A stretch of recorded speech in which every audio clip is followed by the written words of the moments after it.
You're listening to the Becoming More Me podcast with me, Teresa Lear Levine. You're already enough. But if you're anything like me, you thrive when you're stretching and developing yourself, creating more of the person you feel called to be. This podcast is here to inspire and support you. Let's release the negative, reinforce the positive, and elevate our vibe together as we tap into our limitless potential to transform and grow.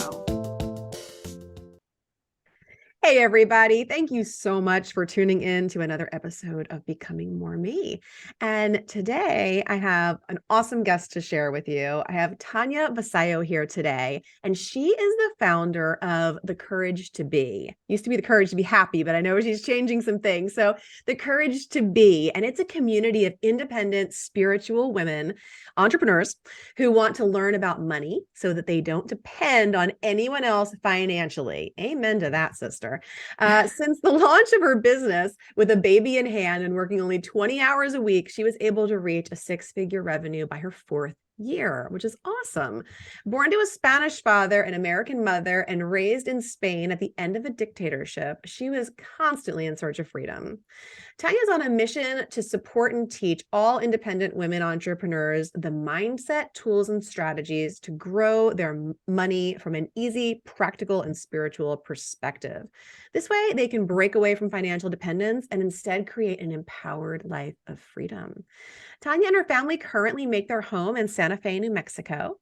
When she isn't busy helping her clients be their best selves, she enjoys reading, traveling, exploring nature, and experiencing all the adventures life has to offer. And I'm sure we'll talk about some of that today. Welcome, Tania. I'm so glad you're here.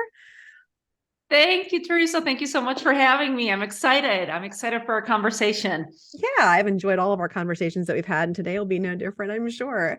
So, what was it like for you financially when you were growing up? It's a great question. It wasn't, we weren't poor. We weren't rich. We were rich in other ways, but we were, I'd say, middle class, getting by, for a certain period. Maybe up until I was in high school, both of my parents worked. And then my dad, who was the main provider, lost a job, and then he was unemployed for maybe like a year and a half, almost 2 years, when I was in my sophomore year in high school. And then he got a job, switched careers and everything, he started having a lot more success with work. So more money was coming in, but it wasn't a topic that we talked about. It was something that was managed by men. And I felt like, from my dad's perspective, like he was in charge of finances. From my mom's perspective, she was really good at being frugal. So yeah, let me think of any other things that might have shown up from my childhood. My mom was really good at being frugal too, and I feel like that's such a crappy thing to be known for being good at. It still carries through. Do you feel like it still carries through? Because I feel like I've inherited from both sides, certain money beliefs. Sure. And I catch myself, of like wanting to get the thrill of the savings or the sale or the, whatever it is. Yeah, I've done a lot of work around it, but I think that stuff goes in pretty deep when you're raised with different money mindsets, money beliefs, limiting beliefs about money, all of that kind of stuff. And I mean, I'm thankful for my mom's way of being frugal because she really was able to stretch money. We weren't poor either. We were definitely, middle to upper middle class family, and I never wanted for anything, but my mom could stretch $1, and she still can. And I think it's great, but I wish for her that feeling of abundance and that feeling like she doesn't have to save everything or get everything on sale or whatever else. I think that's something every woman should experience. I agree 100%. It's so ingrained, and it's interesting to see what the previous generations have passed down to us. Because my mom's, even though my dad's Spanish and I was born and raised in Spain, my mom's American. And so she inherited from her parents the time of the Depression. Mine too. Another big belief, is like, she cannot throw, and I still carry a little bit of this, but I catch myself and I'll try and stop it, of clean out your plate. You cannot leave anything on your plate because I even made a comment to my daughter the other day, like not too long ago, like a couple of weeks ago. I'm like, you asked for an avocado toast and you're not eating it, and I didn't say there were starving kids in Africa, because I think that's the one we used to Oh my gosh, use. my grandparents, it was always Africa or Ethiopia. Ethiopia was specifically That's what targeted. it I don't know was. why, but yes.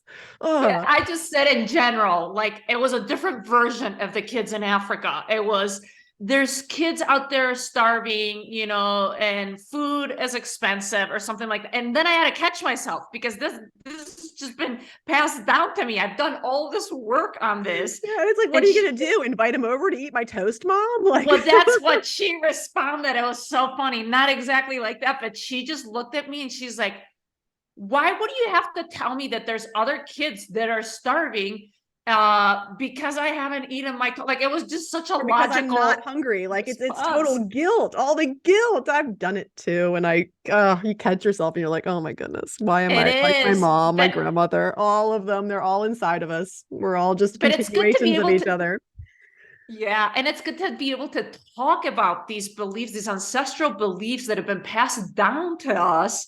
And for us, we should be proud that even though we might have not mastered yet, we're still breaking the patterns because we're catching ourselves in the moment. You know what I mean? Like I might catch myself like, ooh, I should finish everything that I have on my plate. But then I'm like, but I'm not hungry. And maybe Mm-hmm. for the next one, I just won't put so much food on there and Yeah. just be okay with it. But A which little is a something that little I think, elevated consciousness goes a long way.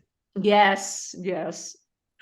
So, do you feel like your financial situation and beliefs and things growing up led you to what you're doing today, or was it other things that led you to want to help women with financial freedom and intertwine that with spirituality and all of the other things?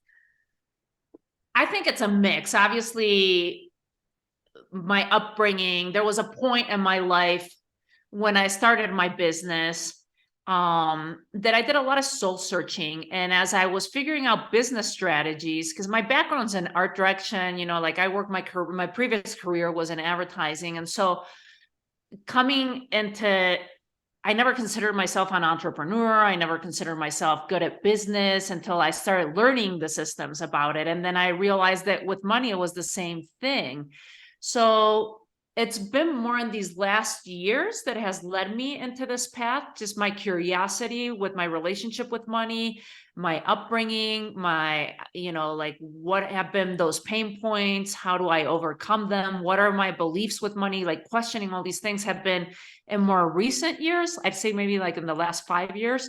But obviously, it carries from childhood, because if you've grown up, in my case, in a very patriarchal country, very patriarchal family, because my dad's 7 brothers and 1 sister, and the sister's the youngest. So it's always the men are the successful one. The men are the ones that are in charge with money. Like that's the message that was the unspoken message. Yeah. Men know better with money. You will be taken care of with money by men, whether it's the man you marry or it's your brother or your uncle. If you don't have a husband, and if you don't have a brother, then it'll be your uncle or your dad. So it's been intertwined. It's been more recent, but obviously it carries its baggage from Yeah. childhood. Interesting. And growing up in that kind of a patriarchal situation, did your dad have specific feelings about you branching into this kind of work? It's interesting. I think that'd be an interesting conversation with him, because it's only been in the last 5, 6, no, longer. I'll take that back. It's been over 10 years when I shifted my IRA, my 401k into an IRA. I had no idea what I was doing. I was clueless.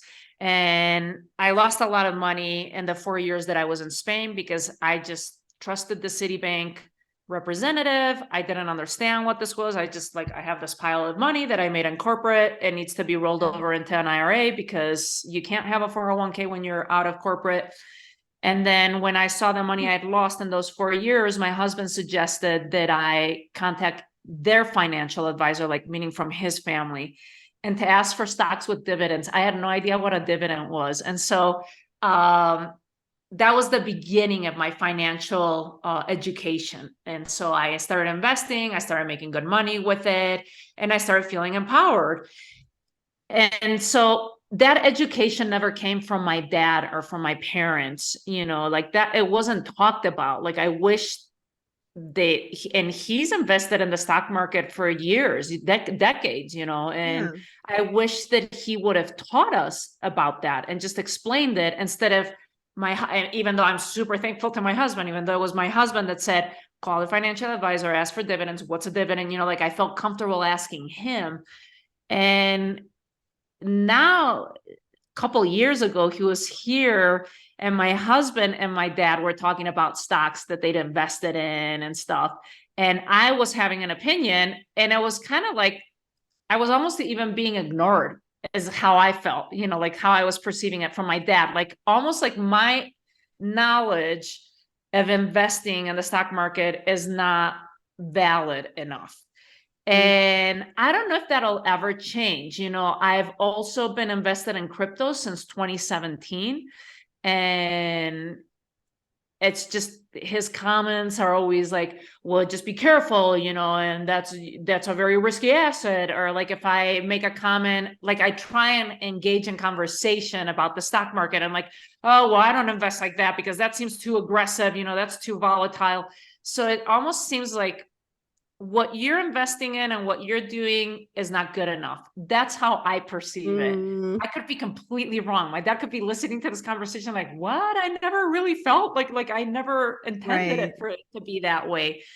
So it's interesting because I think he'll always position himself as the one that knows better and knows more because he has more wisdom on me, like he does have whatever 27 Years. years more of experience than I do. I'm just Right. scratching the surface right now. So it's an interesting thing that I wonder if it'll change with time or if it will continue to be this way where they kind of view, and this is how I see the men in my family, my uncles, my dad, that have been successful, almost like we've been successful, but I don't think the women in this family can outdo us. Like we've taken care of the women, we've done our role, like he's taken care of my mom and all these things and daughters, but I don't think they believe enough in the next generation of women coming through, which is interesting because of all those uncles, there's a lot more women in the next generations. There's not as many men. So yeah, it's a fascinating question. We'll see. It's to be continued. We'd have to have another conversation, Yeah. Teresa, in a couple of years. Well, thank goodness someone like you is here to help prepare all of those up and coming women to take this on. So obviously you feel like there's a different energy with the males and money and feminine and money. So what do you think embodies the feminine perspective of tapping into prosperity? Like how can women do that? First off, I think they have to pay attention to what are their money beliefs? What are their abundance beliefs? Because we all have a bunch of blocks with that. And if we don't question our beliefs that have been passed down to us, and by parents, culture, media, religion, whatever it is, fill in the blank. It's just been passed down to us. It's just the way it is.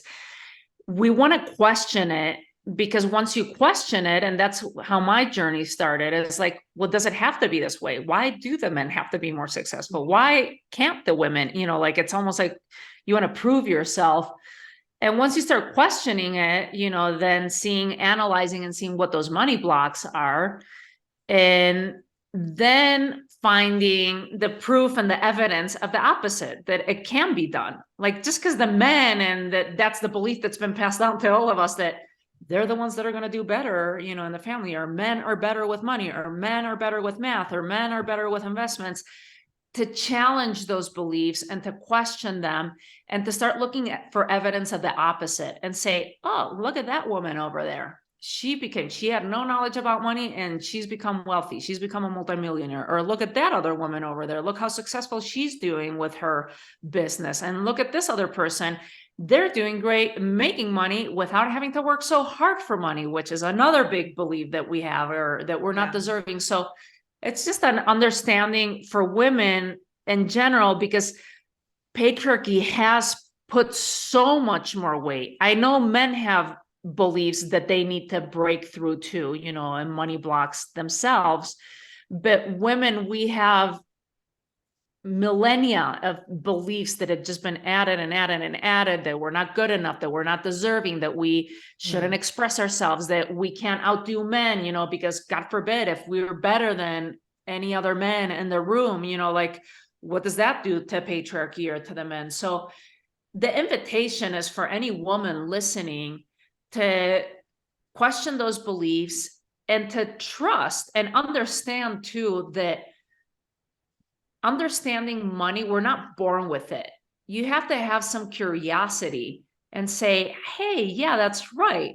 Why I keep thinking I have to work hard for money. I keep thinking I'm not deserving. I keep thinking that, money is a root of all evil, or people with money are bad. Like, if you have these beliefs, you're going to self-sabotage. You're not going to be able to grow. And money touches everything, in this world. So if you learn to love money, if you learn to understand money, if you learn to have a good relationship with money, you'll be able to create and have all those things that you want in your life, because it's going to support your journey. Like, money's honestly is just neutral.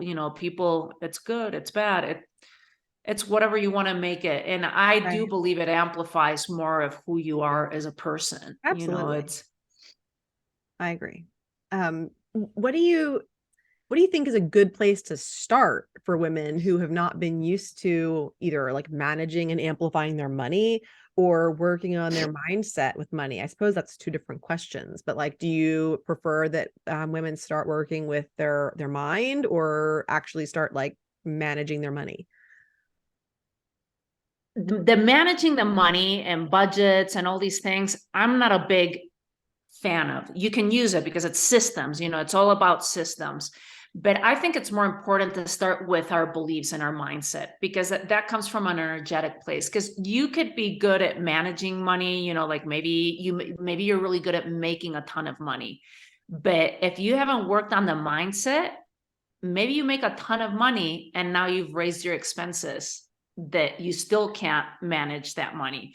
Or maybe you make a ton of money, or you inherit a ton of money and you lose it within a year because you've attracted circumstances like the health bills or the IRS bill, or something happens that you go into debt with it, and you lose that money. So if you haven't worked on the mindset aspect of it, and I think that's better of a starting point, and also from a spiritual place, it seems a little bit less intimidating, just because as women, we are more intuitive. There's Right. more of that creative process, working with that magic, working with the doing these kind of exercises, and and relating to money and relating to abundance, because it's not just about money. I think it's abundance, and abundance doesn't encompass just money. It's abundance of health, it's abundance of love, it's abundance of relationships, it's abundance, like, fill in the blank. There's so many different things. And if we can start from the premise, and I share this with my clients all the time, I'm like, money, here's another belief we have. We think money comes from our job. We think money comes from the government. We think money comes from our spouses. We think money comes from our kids or from our relatives. Money comes from source through people. And it's It does not come from your job. It everything does is not come from energy. your spouse. And so if you can shift that perspective and start being curious about that, like, oh, maybe you just heard this for the first time. And you're like, that's kind of interesting. Because when you are tapped into source and you trust and you figure out, you might get the money through your job, but it might not come through your job. It might come from the most surprising, different place, that you unexpected place. Yeah. And so then now you're starting to cultivate a more positive relationship with money, instead of like, let me start with budgets, let me start with financial, like, all that jargon is just like scary, because we're Yeah. not taught all that stuff at school. And it And feels restrictive and it it feels does. constrictive and it doesn't feel open or abundant. Yeah. That that was always kind of an issue with it for me too, because it felt like it was pointing towards the lack instead of allowing and Hmm. receiving and all of the things that I wanted to make happen in my Yeah. that, felt like, oh, it's not happening. And you put the focus there and then you create more of the it's not happening. And yeah, it's a It's tangled web. shifting. It's small shifts in perspective. Like the first one I'd say is, changing our mindset of or our understanding that money doesn't come from all these sources that we think that they come through that, but those are just catalysts because money is really coming from source, from spirit, from God, from the universe, whatever you want to call it. Yeah. And the second premise to also come from is that we live in an abundant universe. I have strongly believe that, we don't live in a universe of lack. There's plenty of air to go around. There's plenty of water to go around, even though we're like, oh, but 70% of the planet is water, 70% of your body is water. There's plenty, you don't see grass growing and struggling, like, oh my God, should I grow another inch today or should I not? It just happens. There's birds all around. There's trees. Like I'm looking out the window, and it's like so many trees. There's so many clouds I'm seeing up in the sky. Like there's just abundance of everything all around us. And there's abundance of money. There's trillions of dollars right now in transactions that are happening as we're speaking. Mm-hmm. So can you tap into that vibration? Like there's plenty and there's more than enough for all of us to go around. You might have just not been taught how to tap into it and how to shift your perspective. Like Wayne Dyer used to say his quote, when you change the way you look at things, the things you look at change. So if you can look at the universe as an abundant place instead of there's not enough, I don't have enough, there's not enough money. Like my paycheck, I'm living paycheck to paycheck. I don't have enough money. I can guarantee you that you will start seeing the abundance that's around you. And I have one of the first exercises that I do with my clients in my Money Magic Miracles class is we track what I call universe cash. And universe cash is any discounts that you get throughout the day, any gifts you get throughout the day. What are some examples of that? Maybe Teresa and I go out for a lunch and Teresa's like, oh, let me get the lunch today. Okay, you were already going to pay $20 for that lunch. Jot it down. Track your universe cash. And once you start tracking your universe cash, it's amazing because we set an intention. I have at the done that beginning of the before, month. so I can attest to how interesting and amazing there are things all over the place. Discounts And that you and never expect. You odd never checks in the expect. mail and all Yes. sorts of Yes. things that add up into hundreds and thousands of dollars each month. And so that's the first place to start. I invite anyone that's listening, if you're doubting this, set an intention at the beginning of the month and say, this month, if you are kind of skeptical and doubtful, say, I'm going to manifest $500 in universe cash, meaning in discounts and gifts and surprise money. And just leave it to that. And once you write that down, because there's power to writing things down, start tracking it. At the end of each day, just ask yourself, I do it on my phone. You could do it on pen and paper, just pull out a little notebook or something and just ask yourself like, oh, did I receive anything today? Oh yeah, you got a free coffee. Oh yeah, you got $6 off on your Whole Foods bill. Oh yeah, someone sent you a check in the mail. Oh, and just jot it. And guaranteed, almost always, you'll either match that same amount that you intended for at the beginning of the month, or you'll surpass it. It's such an interesting exercise to do with tracking universe cash. And when you start doing that, what it does for you're rewiring the circuitry in your brain, because now you're starting to focus on, let me find the abundance instead of, oh, there's not enough money in the bank. Oh, there's another credit card bill. Oh, because where your attention goes, energy flows. It's shifting the focus from, I don't have enough. It's so similar to like time. Like, I don't have time. I don't have time. I don't have time, until you start carving out the time and you start looking. All we've had since we were born is time. Yes. Just plenty of it. Just what we do with it, how we look at it. That's for sure. No, I love that. I love that perspective, and I love that game. I also am a big fan of what they call the prosperity game, where, Oh, I don't you know that kind of one. you either use like a paper check ledger, or like I've done it like in my software on my computer, where like you deposit a certain amount every day and then it gets added to every day, like doubled, and Ah, you yeah. have to spend it. So, and not like on stuff that's not fun, but like stuff that you'd want to spend money on. So, and it gets hard like as you get into these days where you're getting like 30 or $50,000 and trying to figure out like what am I going to spend that money on today. But it's Yeah. fun and it's a great like mind opening exercise.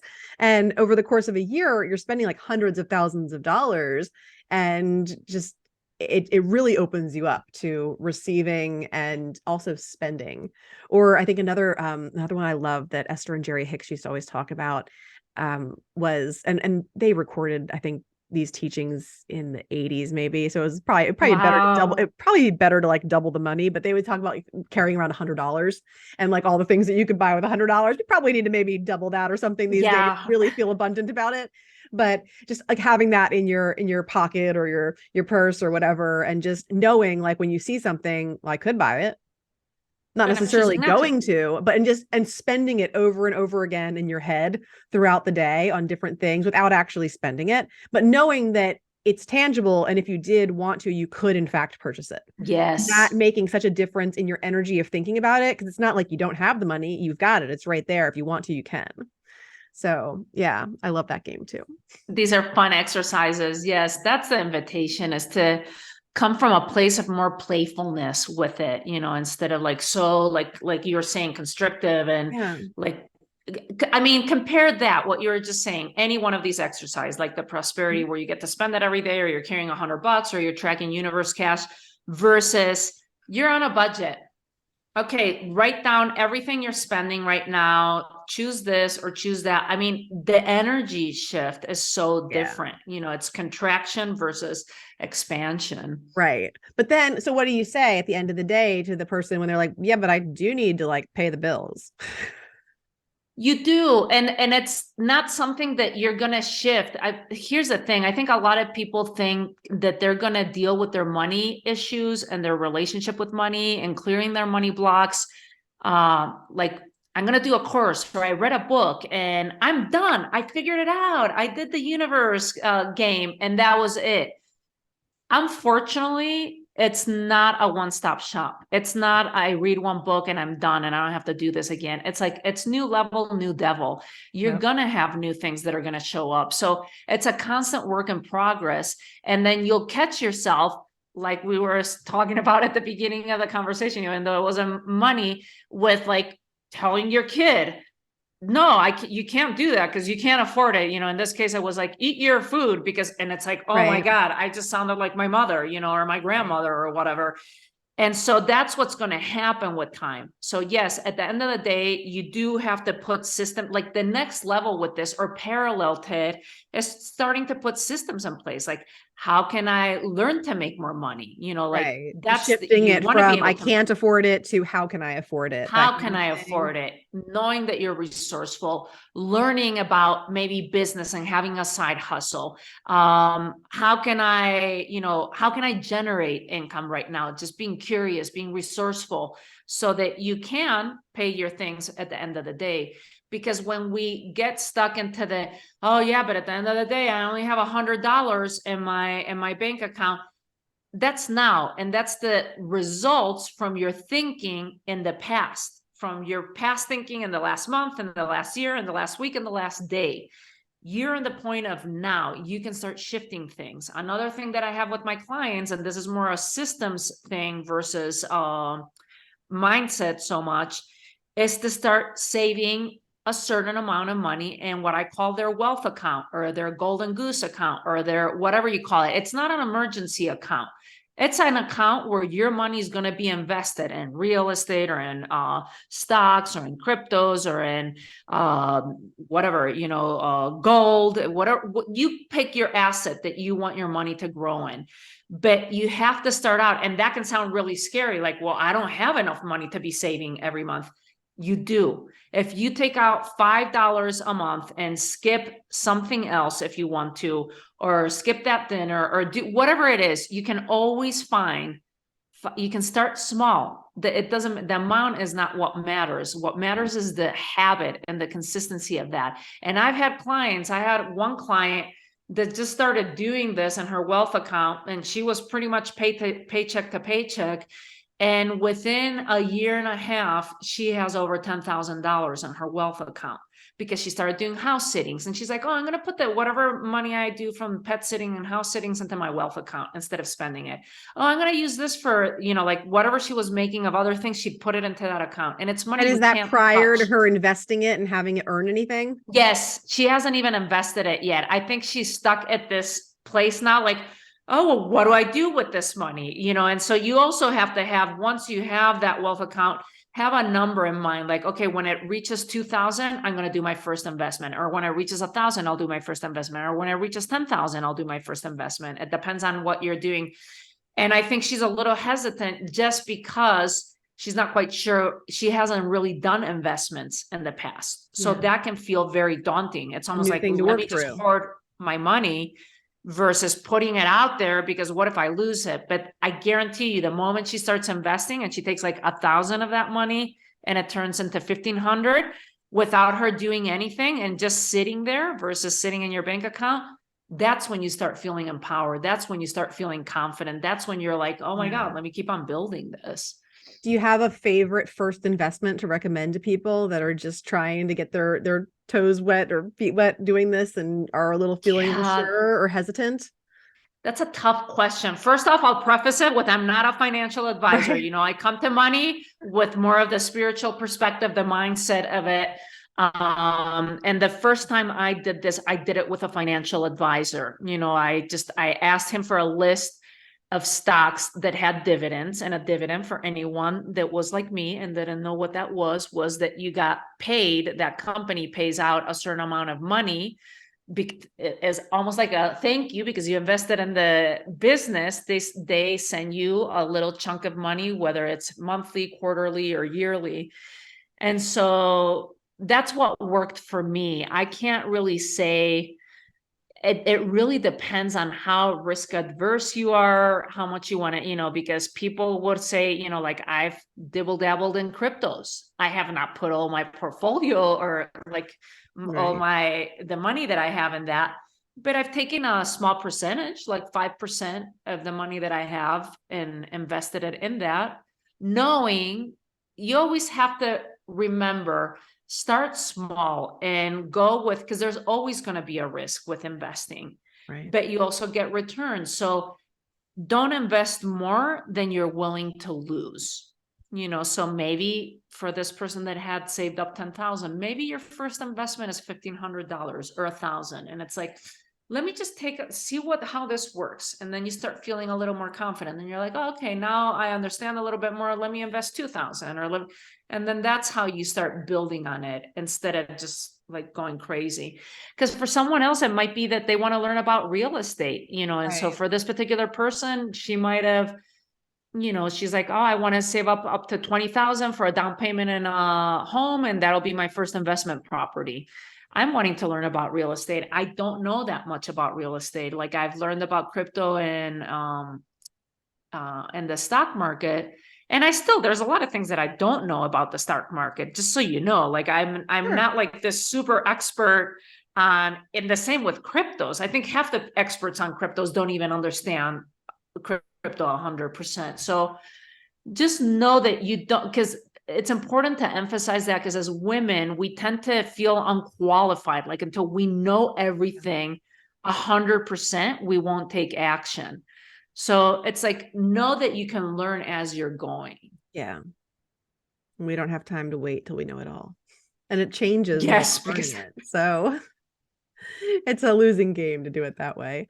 So what do you think that the big impact is for more women around the world improving their relationship with money and becoming, more empowered and financially free? What's kind of the big picture or the ripple effect of that? That's the vision I have. So here's the statistics saying, there's so many statistics that I want to share with you to get you as excited as I am with the vision that I have for women and for the world. Because if more money goes into the hands of women, the world will become a better place. So the UN says that 95% of women will reinvest their hard-earned money back into their family and their communities versus only 35% of men. 95% versus 35% of men. And the world's been run mostly by men. So only 35% has been reinvested for us. We will take that money and put it into our kids' education. We'll put it into health. We'll put it into the community, building communities. Women are stronger philanthropists than men. So that's another one. If women have money, you're going to give more. You're going to put it out there into the places that need it, the nonprofits, the charities that need that money. Yeah. And then here's the other reason why women should start paying attention to money. First off, 50% of marriages will end up in divorce. So if you're one of the women that have chosen to get married, you run a chance that you might enter and you might go into divorce. You might have already divorced.